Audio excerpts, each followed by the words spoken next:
Generations passed after Abraham, and his family continued to grow. From that family came a young man named Joseph. Joseph was different from his brothers, not only because of his dreams, but because his father loved him deeply. Joseph, my son, you are favored above all. Father, I am grateful. This robe is a sign of your destiny. He is favored while we are cast aside. Jacob openly favored Joseph and gave him a special robe, a robe that represented honor, love, and importance. But what looked like love to Joseph looked like rejection to his brothers. They watched the attention he received. They compared themselves to him, and slowly, jealousy began to grow. Then Joseph started having dreams, strange dreams, powerful dreams. In one dream, his brothers bowed before him. In another, even the stars bowed down. Joseph didn't fully understand the dreams yet, but when he shared them, his brothers became furious.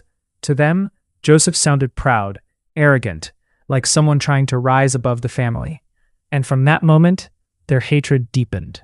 Every conversation became tense. Every interaction became colder. Joseph's dreams threaten our place. We must stop him, now. Father favors him, we must act. We'll throw him in a pit.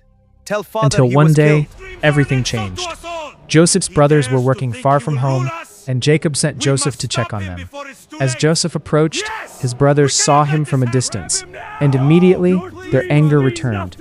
"Here comes the dreamer," they said. Years of jealousy finally turned into action. At first, they wanted to kill him, but one brother stepped in and convinced them not to. Instead, they grabbed Joseph, stripped off his robe, and threw him into an empty pit. Alone, confused, terrified, Joseph cried out to them, but they ignored him. And while their brothers suffered below, they sat down to eat, as if nothing had happened. Then they noticed traders passing nearby, men traveling to Egypt, and suddenly they saw an opportunity. Why leave Joseph in the pit when they could profit from him? So they pulled him out and sold him, their own brother sold like property. Joseph was dragged away, far from his home, far from his father, far from the life he knew. And in one single day, everything was taken from him. His freedom, his family, his future.